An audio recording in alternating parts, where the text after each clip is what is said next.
Estamos. Hola. Sí, Hola, padre, ¿cómo le Hola, está? Padre, escuchamos. sí, ¿Sí? aquí estamos. ¿Me van siguiendo en la exposición o me salí? Hubo un problema aquí de internet. Está en la presentación, la pantalla. Bueno, pero antes estábamos bien Padre, buenas noches. Qué pena, la tardanza estaba en la Eucaristía y demoré un poquito, entonces recién llegué y proyecté ya la presentación. Bueno, volvamos entonces como a la. Creo que tocó volver a empezar, perdonen con ustedes. Volvamos a la diapositiva 7, por favor.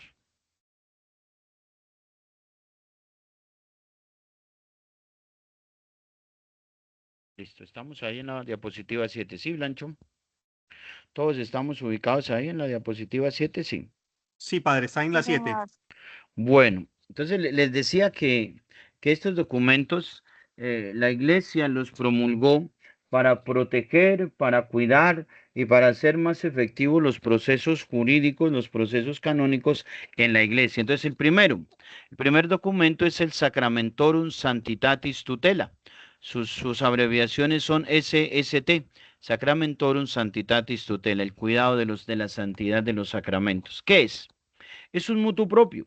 Un motu propio es un decreto que brota del corazón del Papa, propio del Papa, que es promulgado por San Juan Pablo II en el año 2001.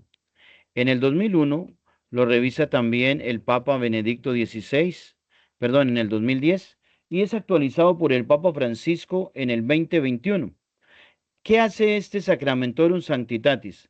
Define los delitos graves contra la fe y la moral y especialmente los abusos sexuales cometidos por los clérigos. Este es un decreto papal, es un mutuo propio. Ahora, ¿por qué se promulgó? Este se promulgó para reforzar la legislación canónica, la legislación que está en el derecho canónico, en la lucha contra los abusos sexuales dentro de la iglesia. Segundo, para garantizar que la Congregación para la Doctrina de la Fe, cuyas siglas son la CDF, tenga jurisdicción exclusiva en estos casos. Y tercero, para responder a la crisis de abusos sexuales en diversas diócesis en el mundo. Por eso se promulgó este primer documento, el Sacramentorum Sanctitatis Tutela. Ahora, ¿cuándo se actualizó y por qué? En el 2001 se establecen los delitos graves y la competencia exclusiva de la Congregación de la Fe. Esto recordemos que en Estados Unidos, e Irlanda y Australia, allí se desató toda una crisis, todo un caos a raíz de que empezaron a aparecer un gran número de denuncias en casos de abuso.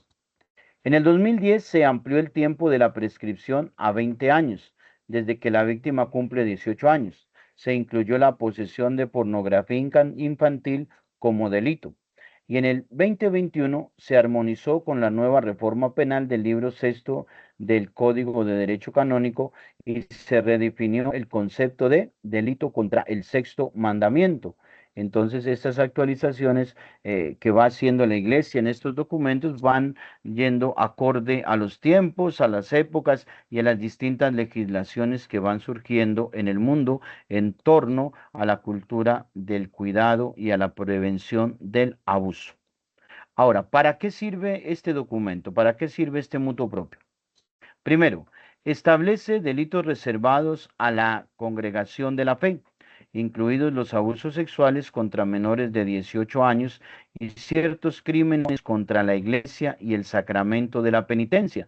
Entonces allí encontramos algunos delitos como romper el sigilo sacramental, como algunas situaciones irregulares que se pueden presentar en el sacramento de la penitencia, la profanación del sacramento de la Eucaristía, pero también aquí ya se incluyen los abusos sexuales contra menores de edad. Segundo, determina las sanciones que incluyen desde la suspensión hasta la expulsión del estado clerical. Y tercero, regula los procedimientos canónicos, incluyendo medidas cautelares, incluyendo las medidas cautelares. No sé si vamos bien hasta ahí. Sí, señor. Bueno, ahora, ¿cómo se aplica? ¿Cómo se aplica este primer documento? Entonces, se inicia con una investigación preliminar, es decir, una vez se tiene la noticia, sea en la diócesis, sea en la parroquia, lo primero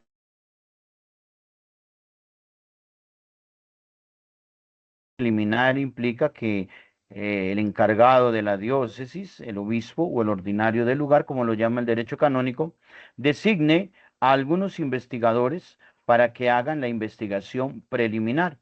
Una vez terminada esa investigación preliminar, si los hechos ameritan continuar con la investigación o el proceso administrativo penal, entonces ya el obispo, a través de los tribunales eclesiásticos, en el caso nuestro que pertenecemos al Tribunal Eclesiástico de Tunja, mediante un decreto, él delega al tribunal para que, asumiendo los resultados de la investigación preliminar, se comience el proceso administrativo penal para la persona que ha sido denunciada. Ahora, si hay indicios serios, el caso se remite a la Congregación para la Doctrina de la Fe. De hecho, hoy todas las denuncias, quejas que se presenten, normalmente hay que presentarlas o dar noticia a la Congregación para la Doctrina de la Fe. ¿Qué hace la Congregación de la Doctrina de la Fe? Puede juzgar el caso o delegarlo en tribunales diocesanos. Y luego se aplican sanciones según la gravedad del delito.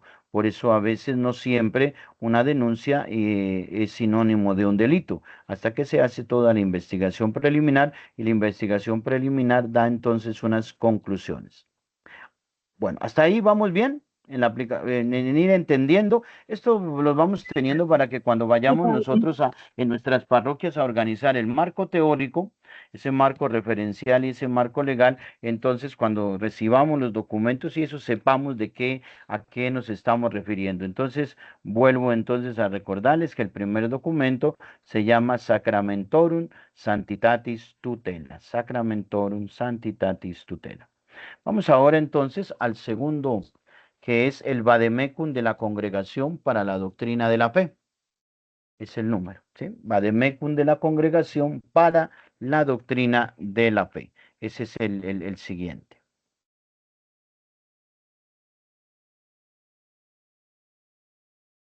Bueno, entonces este vademecum, ¿qué es? Atención, es un manual práctico publicado el 16 de julio del año 2020 por la Congregación de la Fe, para ayudar a los obispos y a los superiores religiosos en la gestión de denuncias de abusos sexuales cometidos por clérigos. Es un manual práctico que muestra los pasos necesarios que los obispos, los ordinarios de los lugares, de los superiores, los abad de las comunidades religiosas o de las abadías tengan los pasos necesarios para poder gestionar las denuncias de abusos sexuales cometidos por clérigos y también de las quejas que se presentan. Ahora, ¿por qué se creó? Para unificar criterios en la investigación de casos de abuso sexual. Como les decía al comienzo, antes de que existieran estos documentos, las diócesis tenían sus procesos, las comunidades religiosas tenían sus procesos, las abadías tenían sus procesos y a veces no era fácil armonizarlos a la hora de tomar decisiones. Entonces, lo que hace la congregación es unificar estos criterios en la investigación de los casos de abusos para poder tener una claridad en el manejo y para que los procesos sean claros. Ahora, ¿para qué más? Para asegurar el cumplimiento de la normativa canónica de manera clara y ordenada.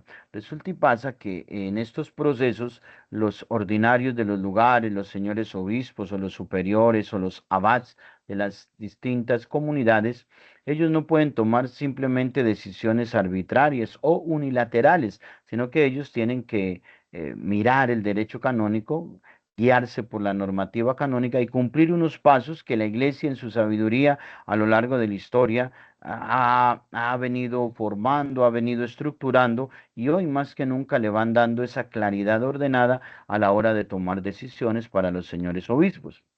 ¿Para qué más se creó? Tercero, para ayudar a los obispos a manejar los casos de forma correcta y oportuna. Como les decía, ya no se manejan de una forma al que yo quiero, sino que la Iglesia ha desarrollado un proceso para las distintas situaciones de abuso que se van presentando.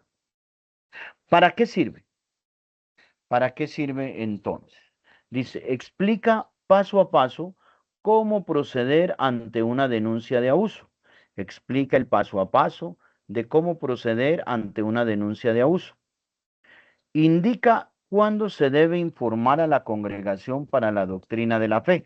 Ya les decía que esta indicación nace de la investigación previa y de la conclusión a la que se llegue, y si el obispo con sus delegados consideran que la congregación para la doctrina de la fe debe conocer el hecho, entonces se hace la información mediante unos escritos. Todos los procesos se llevan por escrito. ¿Qué más, para qué más sirve? Proporciona modelos de documentos y plazos procesales. Como les decía anteriormente, lo que buscó la congregación era unificar la información, unificar los modelos de los documentos, unificar todo para poder tener un manejo más fácil de la información. Y también sirve para explicar las medidas cautelares que se pueden aplicar durante una investigación. Resulta y pasa que a veces en medio de nuestro pueblo creemos que todas las denuncias que llegan, inmediatamente el obispo tiene que tomar una decisión, y que la mejor decisión es expulsar al sacerdote o expulsar al laico. Y no, no, hay algunas medidas cautelares que, dependiendo de las situaciones y las circunstancias que van dando las investigaciones preliminares, el señor obispo toma medidas cautelares hacia los fieles o hacia los sacerdotes, que pueden ser, por ejemplo, bueno, padre, mientras hay la investigación, usted no puede confesar o no puede celebrar la Eucaristía, o debe ir a una casa de retiros un tiempo hasta que se vayan aclarando las situaciones en los procesos. Entonces, estas medidas cautelares aparecen allí como unos remedios que orientan, van a proteger y van a facilitar el buen ejercicio del proceso. Ahora, ¿cuándo se aplica o cómo se aplica? El obispo o superior debe iniciar una investigación previa, como les decía antes. Una vez llegue la primer noticia sobre algún abuso, se debe iniciar una investigación previa. Si se confirma la verosimilitud, debe remitirse el caso a la congregación de la fe. Si se confirma que la denuncia tiene verdad y sucedió el hecho como tal, entonces se debe remitir el caso a la congregación de la fe. Y la congregación de la fe, ellos van a revisar esa investigación preliminar y van a decir si ellos llevan el caso o se lo delegan al tribunal eclesiástico a la zona. Yo les decía a un comienzo que nosotros pertenecemos al tribunal eclesiástico de la provincia de Tunja. Ellos son los que nos orientan y son los que nos ayudan en materia de procesos jurídicos. Y entonces se aplican las medidas, ya sea la suspensión del ministerio, ya sea la expulsión del estado clerical o algunas medidas cautelares, dependiendo lo que suceda y dependiendo las conclusiones que den la investigación. Ahora, ¿cuándo se usa?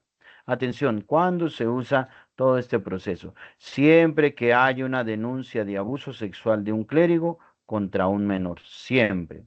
En cualquier caso donde haya sospecha fundada de delitos contra el sexto mandamiento también, es decir, no solo lo que sucede con los menores de edad, sino también otras situaciones de atentar contra el sexto mandamiento que aparecen allí. Vamos bien hasta ahora, vamos bien, me he hecho entender, vamos teniendo pues claridad. Yo les decía que esta reunión es un poquito más informativa que formativa, sino es para que nosotros nos vayamos familiarizando con algunos nombres, con algunos procesos, con algunos documentos. Vamos al tercero. Miren este nombre tan bonito. Vos estis lux mundi. Allá para que ustedes lo pronuncien en su casita. Vos estis lux mundi. Ustedes son la luz del mundo. Este lo promulga el Papa Francisco. ¿Y qué es? Es una carta apostólica en forma de mutuo propio. La carta apostólica es una figura que la Iglesia siempre ha utilizado y que los papas la utilizan para manifestar una enseñanza, para manifestar algo importante para toda la iglesia. Y este dice que va en forma de mutuo propio porque el Papa Francisco lo ha sentido y ha creído que es una responsabilidad urgente contarle al mundo qué es lo que hay que hacer, y llamar al mundo y recordarle que todos los fieles estamos llamados a ser la luz del mundo. Ustedes son la luz del mundo. Y entonces, el 7 de mayo del 2019, el Papa promulga esta carta apostólica en forma de mutuo propio después del escándalo de abusos y encubrimientos en la iglesia que habían pasado. Recordemos que él tuvo una visita en Chile y allí pues había habido ¿qué? Un sacerdote que era muy prestigioso y había cometido algunos delitos y ninguno de esos delitos habían llegado a la Santa Sede, entonces pues había un buen nombre, había una buena imagen de parte del sacerdote, pero cuando él ya escucha las quejas de las víctimas, pues bueno, la cosa fue tremenda y él desde su corazón de padre, entonces recuerda al mundo que todos los fieles son la luz del mundo, estamos llamados a ser la luz del mundo y promulga este mutuo propio. Entonces, ¿por qué se promulgó? Entonces, aquí viene una cosa que es interesante debido a lo que le pasó al Papa. Para fortalecer la rendición de cuentas dentro de la iglesia. Por ejemplo, yo les he dicho que estos tipos de reuniones debemos levantar una actica y la debemos guardar y la debemos tener allí, que en nuestra parroquia ya debe haber una carpetica de la prevención en donde vamos colocando estas actas, donde vamos colocando alguna información, donde las vamos guardando, porque esto hace parte de la rendición de cuentas, de decir que nosotros como iglesia estamos en esta tarea, en esta labor. Segundo, para establecer la obligatoriedad de denuncia para clérigos y religiosos. Antes se guardaba mucho silencio y muchas cosas, pero hoy hay una obligatoriedad para todas las personas que conocen un caso de denuncia y saben la veracidad. Entonces todos hoy están obligados o estamos obligados a hacer esas denuncias. Y también para prevenir el encubrimiento de casos por parte de obispos y superiores religiosos, que durante mucho tiempo esto se había convertido en un problema. Entonces ya este mutuo propio, ustedes son la luz del mundo, va a prevenir ese encubrimiento y ya se va a empezar a hablar de la cultura del cuidado y de la transparencia y de que nuestras iglesias sean iglesias libres y sean también iglesias de protección, lugares sanos. Ahora, ¿para qué sirve? ¿Para qué sirve? ¿Por qué se promulgó? Podemos pasar, Blancho, ¿para qué sirve? ¿Para qué sirve este? Atención. Define los abusos sexuales y el encubrimiento como delitos graves. Obliga a todos los clérigos y religiosos a denunciar casos de abuso o encubrimiento. Establece mecanismos para proteger a los denunciantes y ordena a todas las diócesis crear canales de denuncia accesibles. Por eso en muchos lugares, en muchas diócesis existen los centros de escucha o también existen las oficinas del buen trato y allí en aquellos lugares entonces se pueden dar las denuncias. En nuestra diócesis aún estamos en ese proceso de ir estructurando nuestras oficinas, de irlas creando, la oficina del buen trato o la oficina del centro de escucha el próximo año. Nuestro ideal es empezar a funcionarlas allí en la curia para que podamos allí, si se nos presentan los casos, nuestro anhelo es que no se presenten, podamos tener un lugar especial donde empezar a canalizar las distintas denuncias, cómo llevarlas y cómo hacer que el debido proceso se vaya cumpliendo y cómo hacer que la parte canónica se cumpla. Entonces, ¿para qué sirve este proceso, este mutuo propio? Para definir los abusos sexuales y un no al encubrimiento. Obliga a todos los clérigos y religiosos a denunciar, establece mecanismos para proteger a los denunciantes y a los denunciados y ordena a todas las diócesis crear canales de denuncias asequibles, como les decía, los centros de escucha o los lugares de bienestar. Ahora, ¿cómo se aplica? ¿Cómo se aplica? Pasemos a eso, ¿cómo se aplica? Entonces nos dice, cualquier clérigo o religioso debe denunciar ante la autoridad competente. Cuando hay una noticia y esa noticia ya ha llegado a la verosimilitud de que se dio un caso de abuso, la persona que lo conoce está obligado a denunciar ante la autoridad competente. Hace unos días salió una sentencia en donde sucedió un hecho de abuso en la diócesis, en una diócesis de Colombia. Y en esa diócesis de Colombia no se llevó a cabo el debido proceso como lo pedía en aquel entonces el derecho canónico y de igual manera el derecho civil. Y lo que hizo el obispo fue tomar algunas medidas muy de carácter personal y paternalista, y eso hizo que ahora las autoridades, que la autoridad eclesiástica se haya vuelto una autoridad también solidaria en estos casos. Entonces, si no se hace nada, si se actúa por negligencia, también hoy la norma nos va a obligar a que la negligencia la paguemos. Entonces se habla de la solidaridad en los delitos. Las comunidades religiosas, las diócesis se van convirtiendo en solidarias de los delitos, y entonces también van a ir a pagar de una u otra manera los actos que otros llevaron a cabo haciendo daño a la iglesia. Entonces también invita a que se investiguen los encubrimientos cometidos a veces por los obispos, y se exige la colaboración con la justicia civil según las leyes locales. Hoy en Colombia también las diócesis o los obispos están obligados a que cuando ya se tiene una noticia de un posible abuso y se tiene la verosimilitud del hecho, inmediatamente se debe poner la noticia, se debe llevar la noticia y la investigación preliminar y su conclusión, el obispo o el delegado o a quien el obispo designe deben llevar la denuncia a la fiscalía, en el caso en Colombia, debe ponerla en conocimiento. Y la fiscalía también mirará la documentación que hay, y ellos mirarán si van a abrir el proceso penal civil o simplemente lo dejan como una noticia que aparecerá en la vida de quien ha sido denunciado.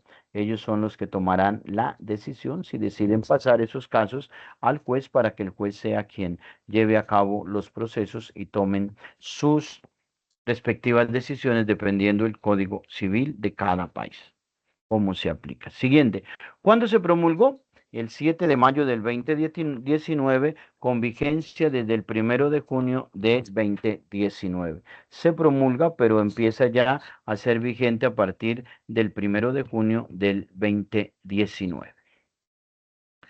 Bueno, sigamos. Cuarto documento. Como una madre amorosa. Como una madre amorosa del Papa Francisco en el 2016. ¿Qué es? Es un mutuo propio, también desde el corazón del Papa. Si nos vamos dando cuenta en estos documentos, uno de los pontífices que más le puso alma, corazón y vida a esta cuestión del abuso y el de motivar la cultura del cuidado fue el Papa Francisco. Nos hemos dado cuenta cómo hizo la revisión de los otros documentos, cómo los promulgó, cómo le dio cierta potestad a la congregación de la fe para que ella asumiera de una u otra manera más responsable y de manera más efectiva las investigaciones y las decisiones.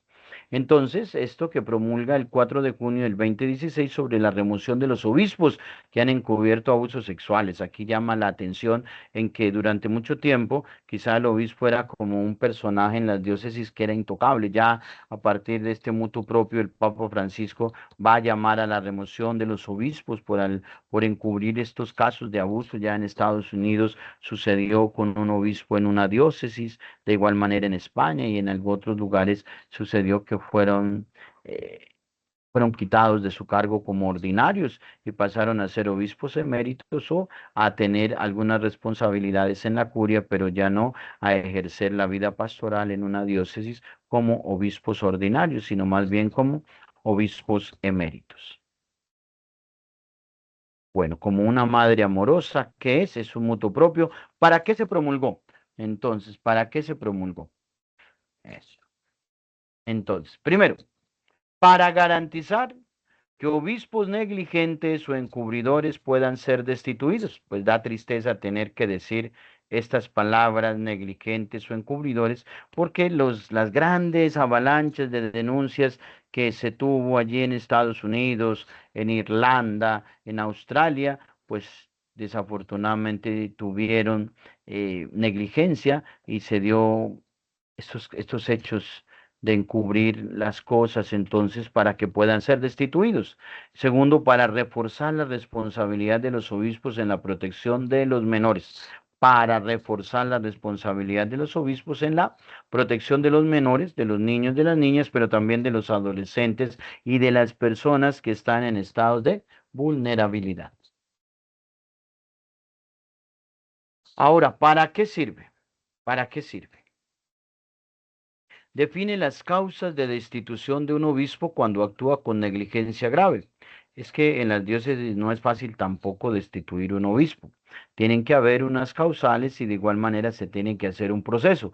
Por eso el segundo paso es establece el procedimiento para investigar a un obispo.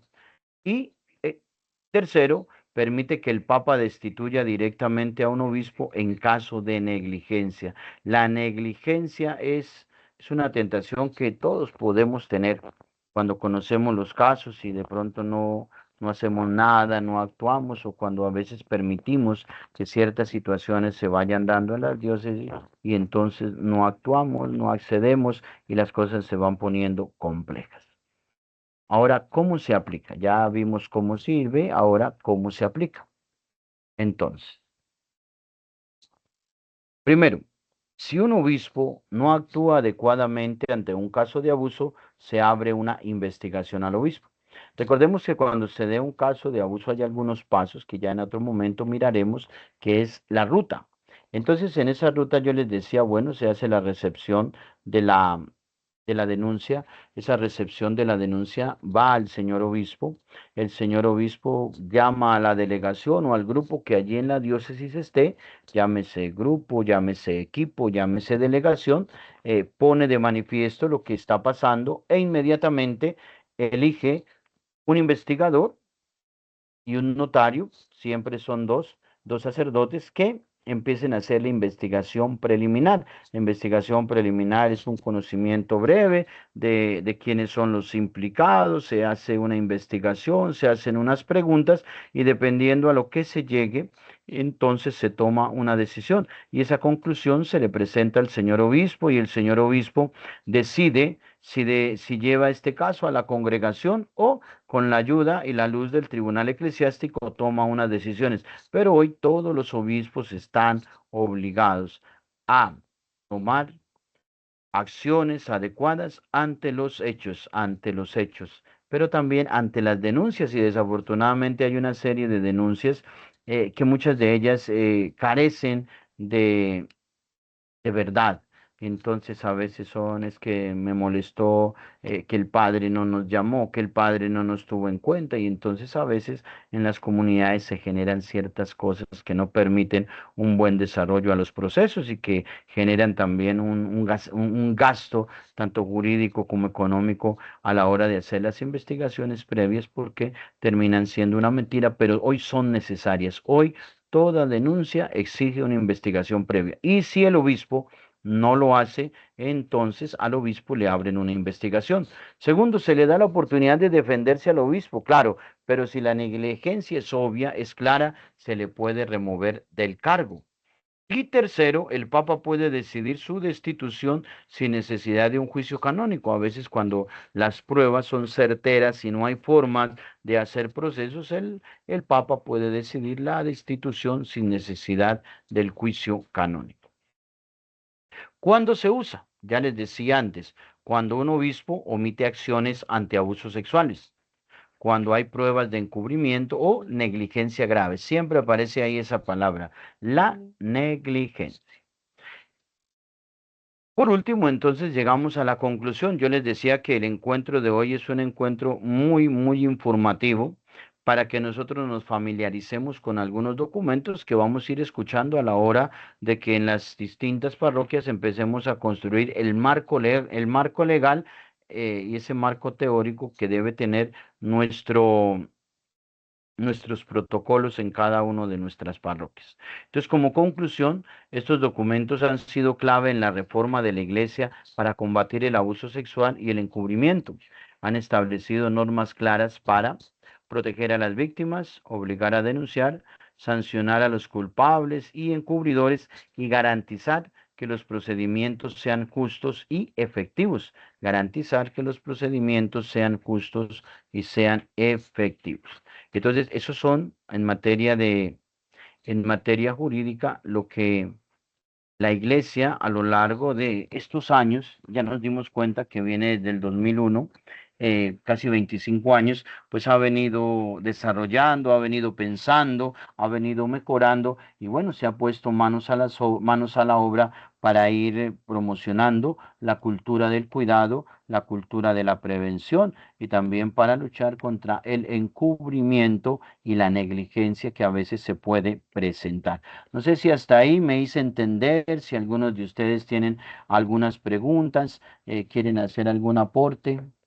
Entonces estamos pendientes para poder mirar cómo podemos dar alguna luz o tomamos las preguntas y las tenemos allí para una respuesta en el siguiente encuentro.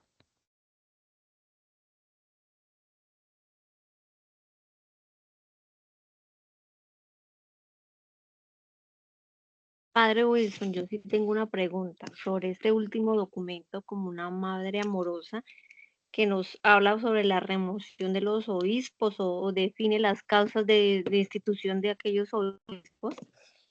En este caso en especial, por ejemplo, en nuestra diócesis, que no hay obispo, sino hay un administrador, y este administrador o el que esté a cargo, digamos, omite los casos o los encubre esas acciones de abuso. Ahí en este caso, ¿cómo se aplica esta, digamos, esta destitución o remoción de este persona a cargo? Ajá. Listo.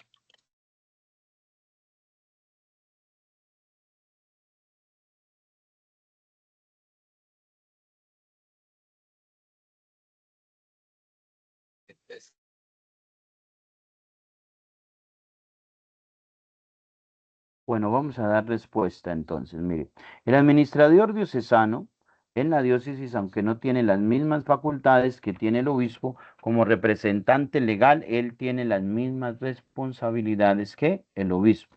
Ahora, si él recibe una noticia de un abuso, tiene que desarrollar todo el proceso. ¿Por qué? Porque la diócesis ya tiene un delegado, porque la diócesis tiene una delegación y porque la diócesis también tiene el apoyo del tribunal eclesiástico. Pero si él, por ejemplo, no hace saber la noticia, aunque ya la recibió, no comienza por lo menos la investigación preliminar, entonces podía recibir la pena de ser destituido como administrador diocesano. Claro, su pena sería muy distinta, porque en este momento sería un cargo administrativo, entonces no implicaría mucho, sino pues que ya el colegio de consultores en su diócesis tendría que ser convocado y tendrían que elegir entre todos los sacerdotes mayores de 35 años y mayores a 5 años de ministerio, elegir el nuevo administrador diocesano. Se tendría que elegir el nuevo administrador diocesano, quien ya llegará también a recibir esa papita caliente y debe iniciar entonces la investigación preliminar. ¿Y cómo comienza la investigación preliminar? Obviamente teniendo la queja o la denuncia, dependiendo de la figura que llegue,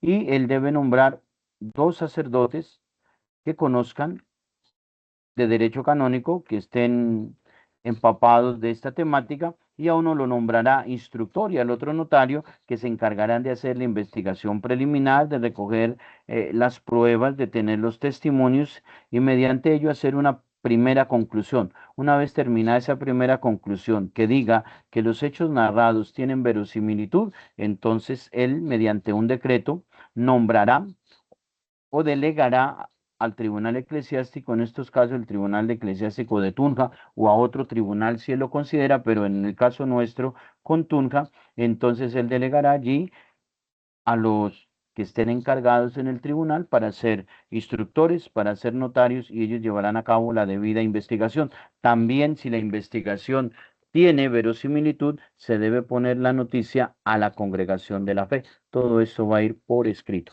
Pero en el caso nuestro, si nuestro administrador diocesano cayera en negligencia, pues obviamente sería destituido de su cargo. Pero se tendría que hacer también todo el proceso jurídico.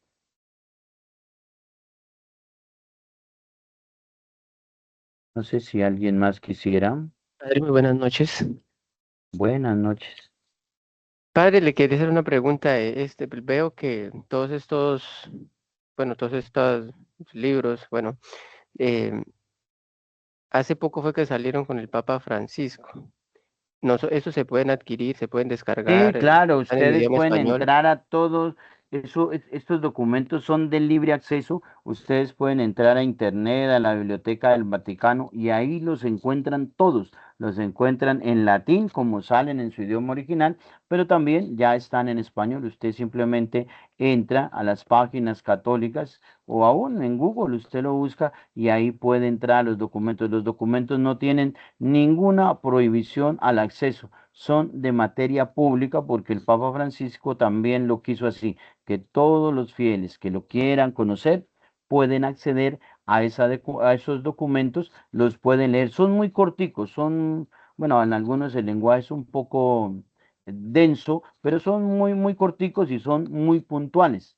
No tienen ninguna problemática para poderlos comprender y eso, no, no, son muy sencillos porque el Papa Francisco buscó que todos estos procesos fueran muy sencillos, fueran fáciles de manejar en la medida en que muchas diócesis no tienen, por ejemplo, sacerdotes especializados en derecho canónico, no tienen fieles que sean conocedores en el derecho canónico y entonces él quiso que estos documentos fuesen esa brújula que ayudara y facilitara en las diócesis que no tienen estas bondades, poder facilitar la participación y el ejercer la autoridad y la investigación y garantizar los procesos y tanto el cuidado de la víctima como del victimario, el buen nombre, proteger los sacramentos, manejar la información, proteger todo, porque lo que buscaba el Papa o busca el Papa con la Iglesia es también protegerla, no solo, no que la iglesia encubra,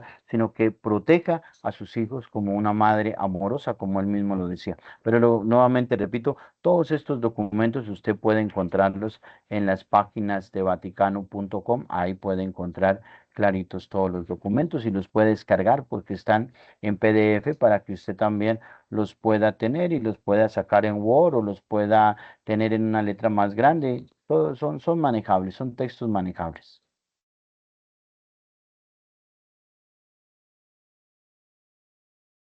¿Algo más? ¿Alguien más tiene por ahí una preguntita? Eh,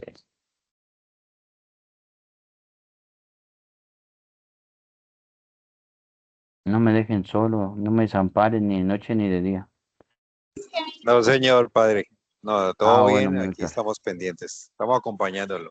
Ángel de mi Gracias, mi guarda, mi doctor. dulce compañía. Ahí estamos, padre. Ah, bueno, eso me alegra, eso está bien.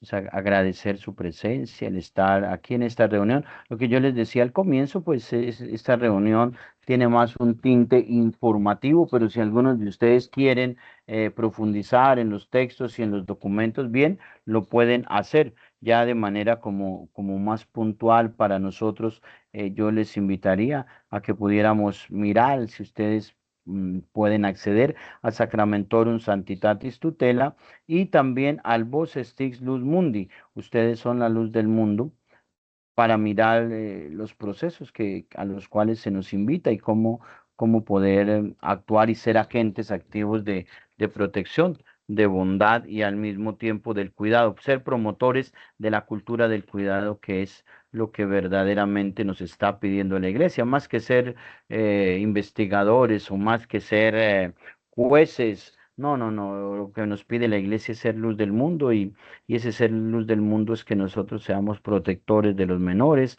de las personas también que están en situaciones de vulnerabilidad, pero que también nosotros sepamos que la iglesia, porque a veces las noticias lo dicen, no, es que la iglesia no está haciendo nada, es que esto no, estos encuentros pequeños que vamos teniendo nos van también mostrando que la iglesia no ha estado quieta. Mire, llevamos 25 años, como la primera pregunta que me hicieron, y vamos notando los documentos que van surgiendo en torno a la vida de la iglesia. Ahora, no es que la iglesia no conociera, ya encontramos que surgieron para fortalecer la norma canónica existente, o sea, ya había, y de hecho en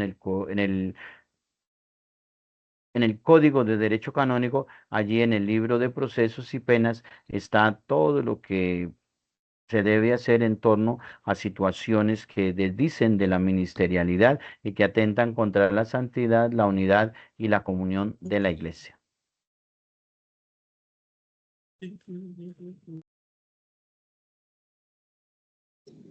Padre, una preguntita. ¿Esta diapositiva, su merced, no nos hace el favor, las coloca en el grupo o no? Las vamos a colocar ahorita ahí en el grupo y de igual manera también las van a encontrar en la página web de la Diócesis de Yopal. Ahí pueden entrar al Ah, www.diócesisdeyopal, van al link de Cultura del Cuidado y allí las van a encontrar. Indudablemente van a encontrar estas diapositivas, van a encontrar también la grabación, porque la grabación queda allí para que puedan acceder en cualquier momento. Entonces, la idea es que también ya les decía que allí una de las tareas que nos dejan estos documentos es estar socializando y comunicando a la comunidad la información. Entonces, en nuestra página web tenemos esa posibilidad de ir al link de Cultura del Cuidado y encontrar los talleres, bueno, los encuentros que hemos tenido, las charlas, los documentos, las diapositivas, allí las podemos tener y también hay un espacio para hacer preguntas y entonces también desde allí podemos nosotros dar respuestas y acceder a las distintas inquietudes que en ustedes puede haber en torno a este tema de la cultura del cuidado. gracias, Padre. Padre, una pequeña pregunta antes de finalizar.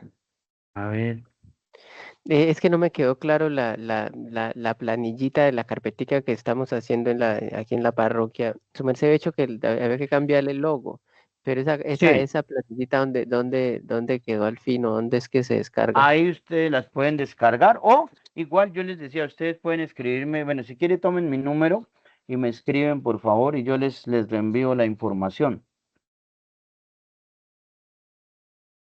Porque ya les decía, la información está en la página web de la diócesis, ahí pueden descargarlas. Pero si algunos las quieren tener, pues tomen mi número 320-916-2511. Y entonces allí tenemos algunas reuniones, les voy a compartir las actas para que ustedes las tengan, las imprimen, se las hacen firmar a sus párrocos y empezamos a formar nuestra carpetica. La carpetica es una aceta blanquita que se pueda tener allí, le hacen su logo de la cultura del cuidado que ya está ahí, la imprimen y empiezan a colocar los encuentros que hemos tenido, el acta, si quieren colocar fotos, las pueden colocar. Si ustedes ya hacen algunos encuentros en sus parroquias en torno a la cultura del cuidado, pues maravilloso. Todo lo que se haga en torno a la prevención se debe ir documentando, se debe ir documentando. Ya en una de las diapositivas decíamos que la iglesia le pide a las diócesis que por favor estén dando noticia de lo que se va trabajando, de lo que vamos haciendo. Entonces, 320-916-2511 es mi número, entonces ustedes me escriben por el WhatsApp, pero por favor se identifican. Mucho gusto, escribe Riquelme, entonces yo soy de tal parroquia y por favor para poder tener para poder tener la documentación de las actas que hemos tenido para ir llevando la información y para que nos demos cuenta que nuestra parroquia pues no está sola, sino que nuestra parroquia también está al día en este proceso de formación, porque el ideal del próximo año es que ya empecemos a construir nuestro protocolo. Más aún este año, ya al finalizar con este tema terminamos y ya en noviembre podemos familiarizarnos con nuestro primer parte teórica, que es la primera parte que va a llevar nuestro protocolo, que hace referencia a estos documentos que hoy tenemos en en la diócesis y que hemos hablado. Eso hace parte del marco legal y el marco teórico de nuestra cultura del cuidado y ya empezaremos entonces a construir el protocolo en las distintas actividades.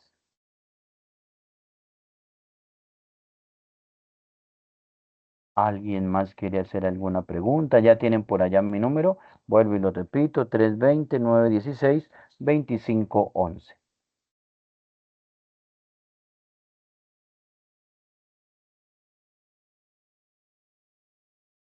Agradecerles a ustedes por haber sacado este espacio para estar. Les decía, es un momento para enriquecer también a nuestra diócesis, para enriquecer también nuestra iglesia y entonces también darnos cuenta que estamos en esta buena tarea de ir trabajando, de ir construyendo nuestra cultura del cuidado y también de ir dando vida a nuestro futuro protocolo. Si no hay otra pregunta, no siendo más el motivo de la presente, les invito para orar y invitaría a Vladimir, por favor, demos el paso a la siguiente diapositiva, culminemos orando este momento y lo que les decía, esta grabación y las diapositivas las pueden encontrar en la página web de la Diócesis de Yopal en el link de la cultura del cuidado. Entonces les invito para que culminemos este instante con la oración. Comenzamos orando, que sea el Señor el que nos colme de gracia, de bondad y de misericordia, y Él mantenga nuestra vida unida en la fe, la esperanza y en la caridad. Los invito entonces para que oremos. Digan conmigo, Padre Celestial, fuente inagotable de amor. Gracias por tu constante presencia. Fortalece nuestros corazones para proteger a los vulnerables y transformar el dolor en esperanza. Señor Jesús, inspíranos con tu ejemplo de compasión y servicio, guiándonos a ser custodios del cuidado y la dignidad. Espíritu Santo, ilumina nuestro discernimiento y valentía para actuar con justicia y amor. Santísima Trinidad, haznos portadores de tu paz y promotores guardianes del cuidado en tu iglesia y en el mundo. Amén. Bueno, con este momento de oración damos gracias a Dios por permitirnos encontrar. Gracias a Caro, gracias a Vladimir, gracias a quienes hoy nos han acompañado, a Riquelme, a Mónica, a María Angélica, Luz Marina, al doctor Gersen, al profe Edwin, a Edith, a todos los que hoy han entrado en este momento especial, a Yuli Vargas, a Xiomara, les agradecemos por acompañarnos, estar aquí en esta tarea que aunque no parece muy de la vida pastoral de la iglesia, es muy fundamental y es especial y hoy hace parte de nuestra vida eclesial, de nuestra vida institucional. Y qué bueno que ustedes estén allí ayudando también a poner su fe, su gracia y su bondad en la protección de los niños, las niñas, los adolescentes y las personas vulnerables. Dios les bendiga por estar en esta noche. El Señor les bendiga, les guarde y les proteja. Pidámosle a María Santísima que nos acompañe. Dios te salve María, llena eres de gracia, el Señor está contigo. Bendita tú eres entre todas las mujeres, bendito es el fruto de tu vientre Jesús. Santa María, Madre de Dios, ruega por nosotros los pecadores, ahora y en la hora de nuestra muerte. Amén. Que el Señor esté con ustedes y con tu Con tu espíritu, espíritu. y la bendición de Dios Todopoderoso, Padre, Hijo y Espíritu Santo, descienda sobre ustedes, nos acompañe siempre. Amén. Con la bendición de Dios y el auxilio Amén. de María Santísima, tengan todos una buena noche. Muchas gracias por habernos acompañado. El Señor les bendiga y les guarde. Gran noche para todos en el Gracias, Señor. Padre. Muy amable. A Xiomarita, Padre, gracias Gracias, por Padre. por Igualmente. Feliz gracias a noche. Xiomara descanso. por el refrigerio. Delicioso, Xiomara, el refrigerio. Y a mí Feliz no me noche. llegó el refrigerio. ¿No? Mil gracias, Padre. Dios les bendiga. Gracias, buena noche.